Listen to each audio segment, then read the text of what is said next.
Hey there, happy Monday evening. I'm almost on time. I'm usually here right at 9 on Monday nights. I'm pretty close. It's like 9:02. I had to get that grocery pickup order put away, you guys, and it took me longer than I thought. So I'm like flying in. I always say, come meet us on Friday or on Monday nights. I don't even know what day it is. On Monday nights at 9 p.m. and with your favorite beverage and your comfy pants, because that's what I do. I've got my LaCroix beverage and my comfy pants on, and we love on Monday nights being able to mom chat with our friends and share learning ideas for you. So I am Katie, and I am one half of the Literacy Ladies. Krista is my bestie and business partner, and we are teachers that help families as you help your kids learn. So that's what we do. If you're new around here and you're hanging out with us tonight, or you're watching the replay later on Facebook or on YouTube, we love sharing ideas with families on ways that you can help support the learning that happens in your house with our teaching backgrounds, and also things that we found that have worked for our kids as mamas. And we are all in this together, and we love learning from you guys too. So if you join us tonight, will you say hi in the comments and tell us, when is your child's last day of school? So we are rounding the corner on this school year. It is almost the end of the year and summertime.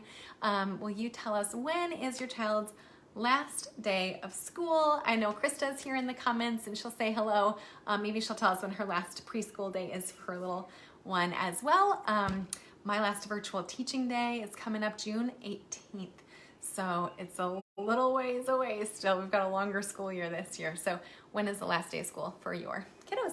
And as you're thinking about summertime, we want to share with you tonight some really easy, fun learning games that you can use to have some fun with your kids at home, keep them busy and learning at the same time. So some fun learning games we're going to share with you tonight, and they might be things you want to throw in your Amazon cart or make a little list and share with family and friends. And so you are ready for those rainy summer days or the summer boredom that sometimes hits, and you can pull out a game for them to play where you're having family fun or they're playing independently, but you know that they are learning at the same time.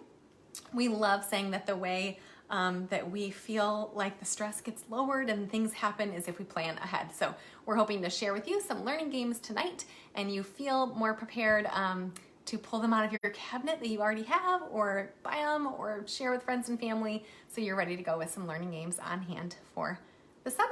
Okay, you don't have to write these down. We're going to share them with you quickly, and then they'll also be they're in a blog post that we have written as well, many of them, and Krista will put that in the link in the comments for you. And also, a lot of the ideas that we share each Monday are in our free parent guide. So if you haven't grabbed that yet, it's completely free for families. It's full of all of our best learning tips, and we love sharing it with you. And we'll put a link to that in the comments or in the description here as well. And you can go pick that up, and you grab it in your inbox right away with lots of the free tips that we share with you weekly. So we'd love for you to be able to have a copy of that too. All right, I'm going to jump right in. I've got a little pile here. As you are listening, if you have learning games that you and your family love to use as well, we would love to hear them from you. There are so many ideas. There's even more in the blog post than what I'm going to share tonight, because I wanted to share some that I could like hold up and show you.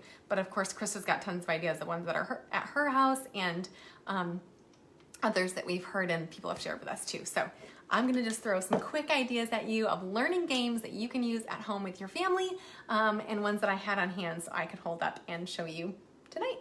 Okay, my mom is watching. Hey, Mom. All right, first game I have with you today, to share with you today, is Jenga. How many of you have a Jenga one at home? Game at home, nice and easy. So actually, this isn't the one that I was hoping to show you, but I always want to do this after my kids are in bed, and I don't want to go in their rooms and pull things out. But I do have a Jenga set where we have written, this just says Jenga on it, but where we have written sight words on the board. So if you don't mind messing up your Jenga little blocks, this is a super fun thing to have on hand at home. You make it one time, and then it's always there and available. So you can do sight words on the blocks, and then they're playing Jenga just like the normal game, but when you pull the block out, you have to read the sight word, and you could build it to do whatever works best for your family. So you could do letters on them. They could say the letter name, they could say the letter sound. They could be sight words. Again, even you could change it up and do math facts, whatever it is that your child needs to work on. If you have a Jenga game at your house and you don't mind grabbing a Sharpie and writing on them, that is a really fun way to add a little learning into your home, and in a way that the kids feel like they're having a great time and it's not, work. So that's my first idea for you, Jenga.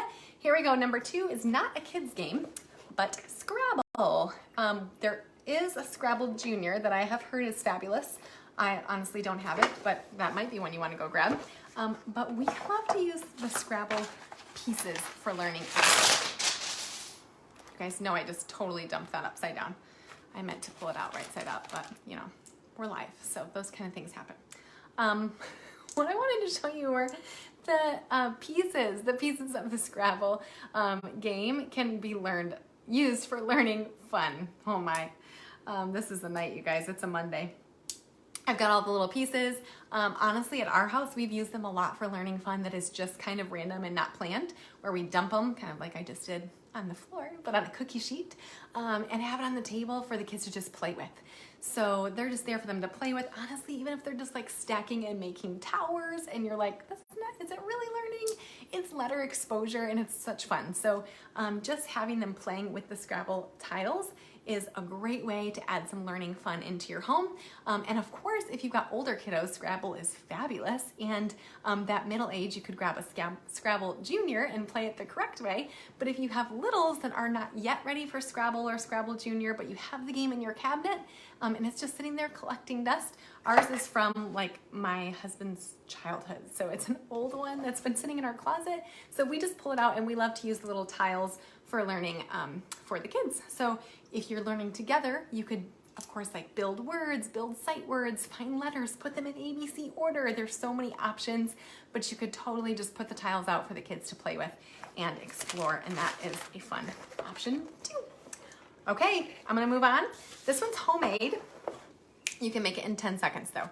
So this is one of my favorites, and it's Tic Tac Toe. Everybody knows Tic Tac Toe, right? But a very simple way to differentiate Tic Tac Toe for your kids is to use letters or sight words. So whatever your child needs to work on, or you could make it letter sounds. They say the sound when they write the letter. But we've done it with letters in the past with my son.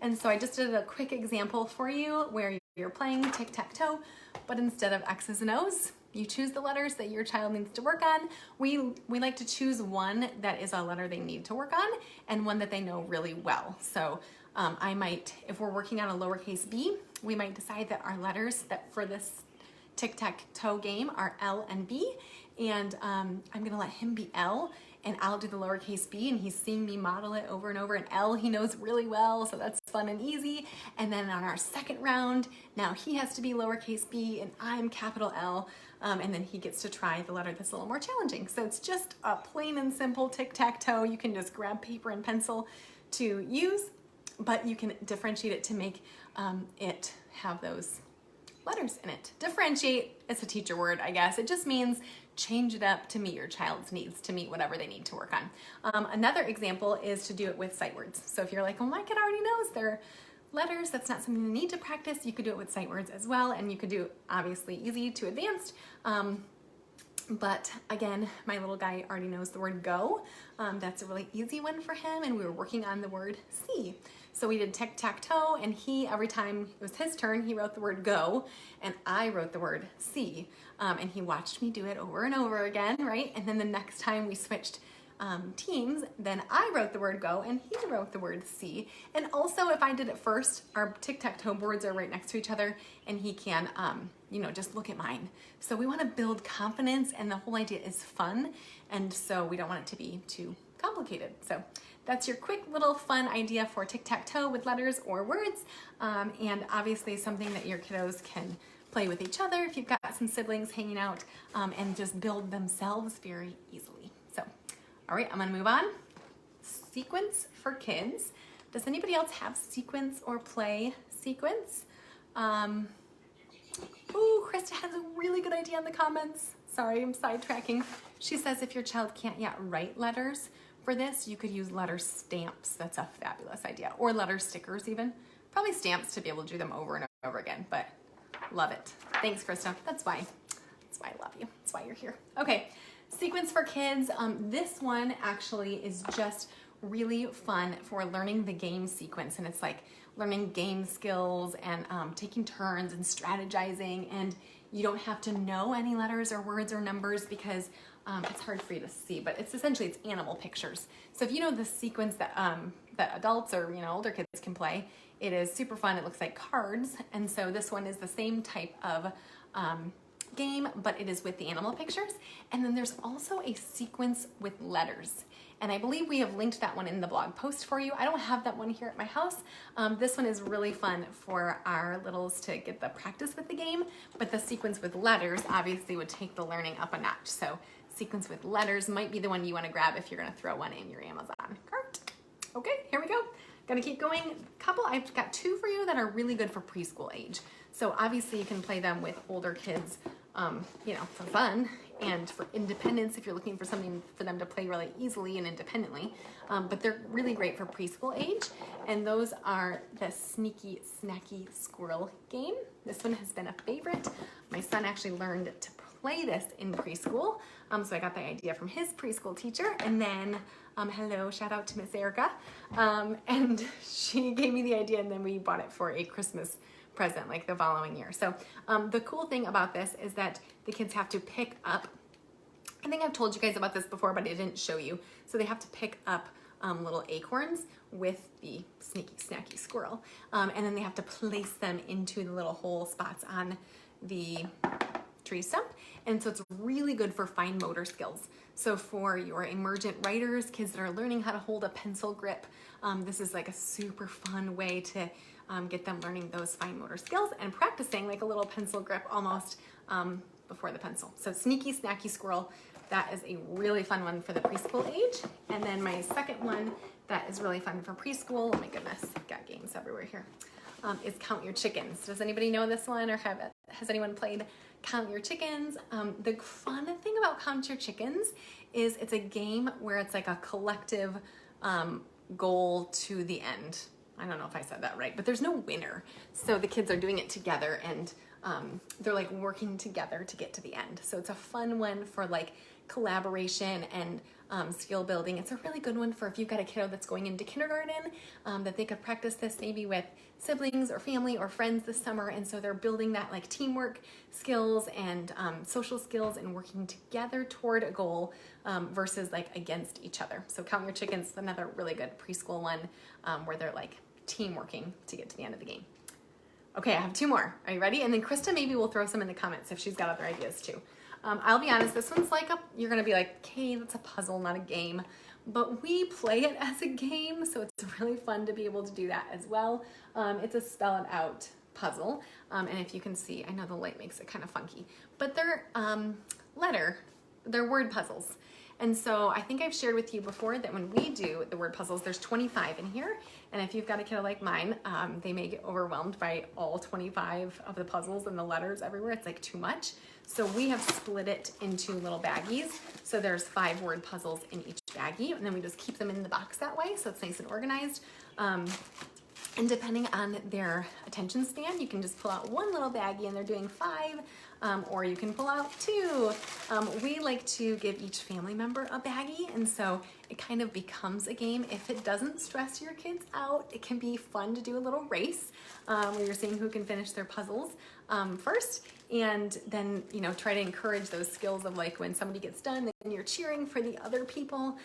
So with the little ones, we don't want them to get upset for sure. And your kids best. If it's going to stress them out, cause them anxiety to have a timer or to be racing against each other, then take that piece out and just make it fun learning puzzles, of course. But you can turn it into a little game. And it's obviously a learning game because they're building the words. It's very, very good for an emergent reader or writer because obviously the picture is there. And so they just have to put the letters in to make the picture word. It's also the letters are the same color, so it helps scaffold it a little bit or provide help. Scaffold is another teacher word there. So, okay, I have one more for you, and I know I've shared this one with you guys before too, but it's a favorite. So this is another great one. Honestly, we've been using it with our 20-month-old, as long as we do it together, of course, because it could be choking hazard. But if you're playing together, And then all the way up to, you know, a first or second grader could have a lot of fun with these. But these are the, what are they called? Acorns.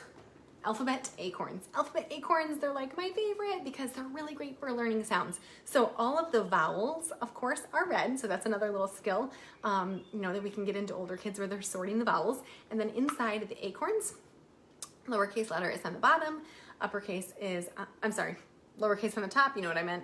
Uppercase on the bottom, and then inside for the letter O, there's a little octopus. It's the same color, so that helps them as they're matching. So depending on your child's skill level, you could just dump the acorns all over the floor, right? And they have to match up lowercase and uppercase. Then they have to match up the object that is the correct letter sound and put it in there. You could make it a race. You could do everybody work as a team to match up all the vowels, and then let's do all the consonants afterwards, or how many can you match? Work as a team, whatever works for you and your kids, but it really can be great for many, many different age levels. And again, it just has all the little different colored acorns and alphabet, uppercase, lowercase, and letter sound with the little object. There's a little pig that goes in the P acorn. So that's my last game idea for you. I wanted to just throw some easy ones at you guys. Krista, I see, is linking a lot of these in the comments for you, so you can grab them at Amazon and throw them in your cart if you want. Most of them are very inexpensive. And of course, we're always about doing free things that work for you and your family too. So maybe you start trying out letter or word Tic Tac Toe. That's a really nice and easy one. I know Krista put the Super Y game in the comments. That is a really, really fun one, and we love the Super Y show. So that is a really great game. I think she'll link that one in the comments as well. I just didn't have it here to show you, but that's a great one too. So hey, as you're watching, if you're watching the replay later even, will you tell us in the comments what are your favorite learning games to play with your family? And maybe which one of these ideas is something that you might throw on your list to use with your family this summer. If you have not grabbed that free parent guide, go grab that before your summer begins. It will help you out so much, parents, we promise. And if you are looking for something for your child to do some learning that you don't have to do, but that we will do for you, sign them up for Virtual Literacy Camp. Virtual Literacy Camp can be done in your own home and at your own pace. It's all pre-recorded and fun and flexible. So it's a lot of really great fun learning videos, but also a lot of planned out things for them to do independently on their own, real reading and writing and hands-on activities, just like the kinds of things that we share with you every Monday. We would love for your children to join us at Virtual Literacy Camp, and the early bird discount is still running right now. It does end May 31st. The price goes up a little bit after May 31st, so come and join us with your kids for Virtual Literacy Camp this summer. All right, hey, thanks for joining us, and we will see you again next Monday. Have a good night.